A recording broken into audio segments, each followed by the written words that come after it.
Assalamualaikum warahmatullahi wabarakatuh. Kami dari kelompok 1 yang terdiri dari saya sendiri, Ajirianto, Ananda, Afifah, dan Anggi, ingin mempresentasikan materi tentang entry pesanan, penjualan, pengiriman, penagihan piutang usaha, serta penagihan kas.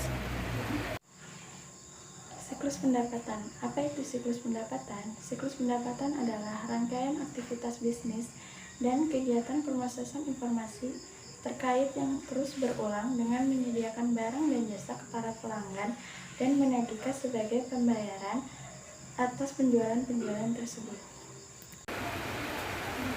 Apa tujuan siklus pendapatan?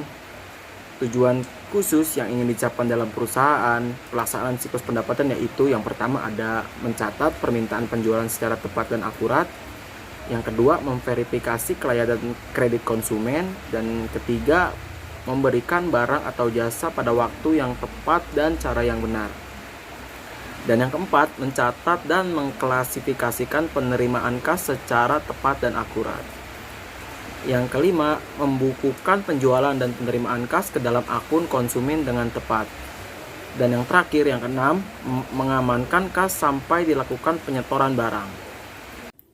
Siklus transaksi mengelompokkan kegiatan-kegiatan dalam sebuah sistem informasi. Gambar di bawah ini menunjukkan hubungan antara dua siklus transaksi jual-beli dan subsistem sistem informasi untuk sebuah perusahaan jual-beli barang. Perusahaan jual-beli barang adalah organisasi yang membeli barang dari pemasok dan menjual barang tersebut ke pelanggan. Gambar di samping menunjukkan siklus pendapatan yang berisi transaksi-transaksi yang berhubungan dengan proses pendapatan. Siklus pendapatan terdiri dari semua kegiatan dalam sistem order penjualan, sistem penagihan atau penerimaan kas, dan sebagian kegiatan yang relevan dan dalam sistem inventaris dan sistem general ledger. Operasi-operasi siklus pendapatan menyertakan penagihan dan pencatatan order pelanggan, pengiriman barang dan pencatatan biaya dari barang yang terjual, penagihan dan pencatatan penjualan, pendapatan dan pencatatan penerimaan kas. Urutan aktivitas. Siklus pendapatan dimulai dengan penerimaan pesanan dari para pelanggan. Departemen bagian pesanan penjualan yang bertanggung jawab pada Wakil Direktur Utama bagian pemasaran melakukan proses entry pesanan penjualan. Entry pesanan penjualan mencakup 3 tahap. Di antaranya ialah yang pertama, mengambil pesanan dari pelanggan, kedua, memeriksa dan menyetujui kredit pelanggan, dan yang ketiga, memeriksa persediaan dan juga menjawab permintaan pelanggan. 1. Entry pesanan penjualan. Proses entry pesanan penjualan mencakup 3 tahap. 1. Mengambil pesanan dari pelanggan, kedua, memeriksa dan menyetujui kredit pelanggan, yang ketiga, memeriksa persediaan. Ancaman dan pengendalian pada entry pesanan penjualan. Proses entry pesanan penjualan. Yang pertama, menyetujui kredit pelanggan. Ancamannya, piutang tak tertagih. Pengendaliannya, batas kredit, otorisasi spesifikasi untuk menyetujui penjualan kepada para pelanggan baru atau penjualan yang melebihi batas kredit seorang pelanggan. Pelunasan piutang. Yang kedua, ada memeriksa ketersediaan persediaan. Ancamannya, dapat kehabisan stok atau kelebihan persediaan. Pengendaliannya, sistem pengendalian persediaan perpetual.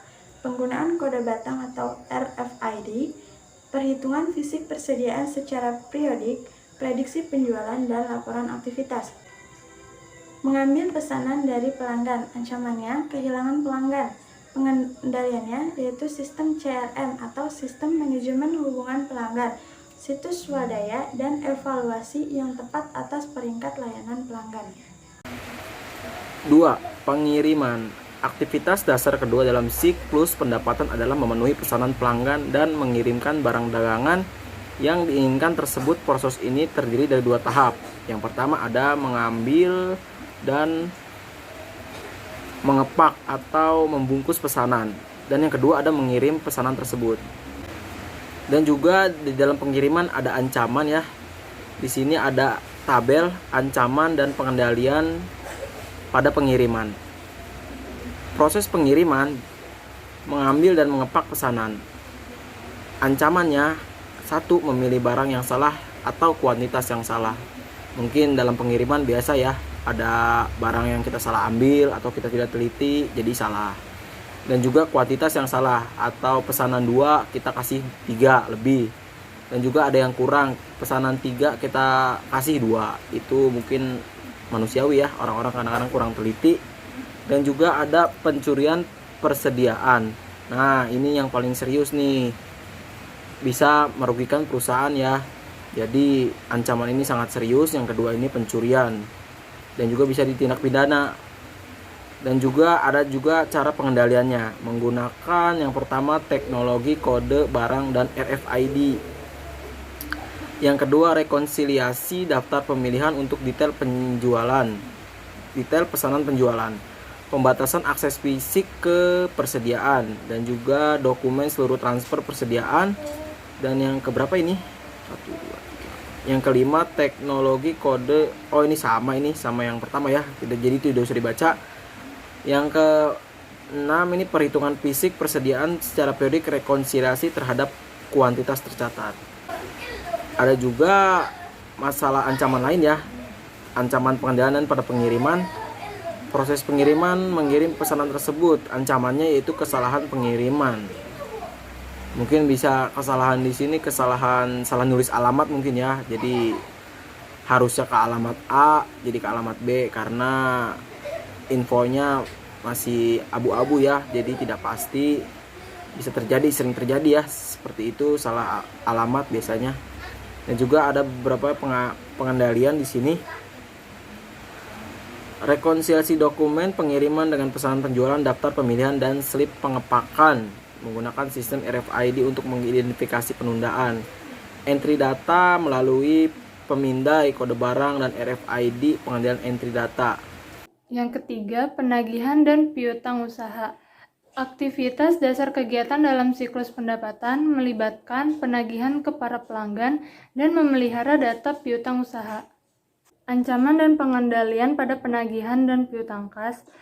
Yang pertama, penagihan ke para pelanggan. Ancaman yang pertama yaitu kegagalan untuk menagih. Pengendaliannya, pemisahan fungsi penagihan dan pengiriman, rekonsiliasi secara periodik atas faktur dengan pesanan penjualan, kartu pengambilan, dan dokumen pengiriman.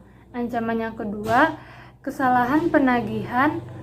Pengendaliannya, konfigurasi sistem untuk memasukkan data harga secara otomatis, pembatasan atas data akses ke data induk harga, pengendalian edit entry data, dan rekonsiliasi dokumen pengiriman untuk pesanan penjualan. Proses penagihan dan piutang usaha yang kedua, memelihara data piutang usaha. Ancaman yang pertama, kesalahan posting dalam piutang.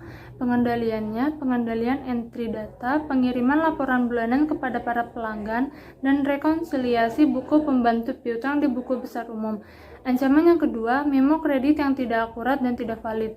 Pengendaliannya, pemisahan tugas dan otoritas memo kredit baik dari entry pesanan penjualan maupun pemeliharaan rekening pelanggan, dan konfigurasi sistem untuk memblokir memo kredit kecuali ada dokumentasi yang sesuai dengan pengambilan barang rusak atau otoritas yang spesifikasi oleh manajemen.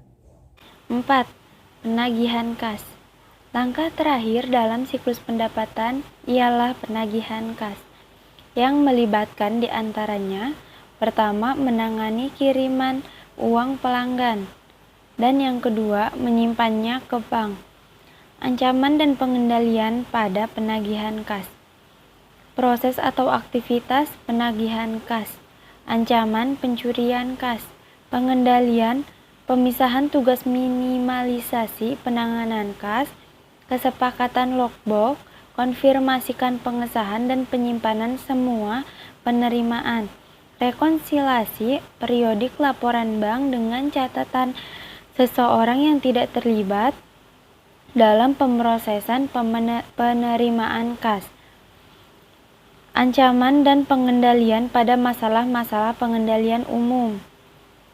Proses atau aktivitas masalah-masalah pengendalian umum. Ancaman yang pertama, kehilangan data, dan yang kedua, kinerja yang buruk.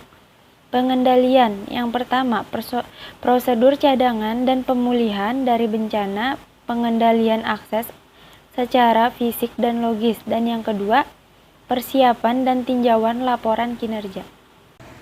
Sekian presentasi dari kelompok kami. Mohon maaf apabila ada salah penulisan maupun salah kata. Wassalamualaikum warahmatullahi wabarakatuh.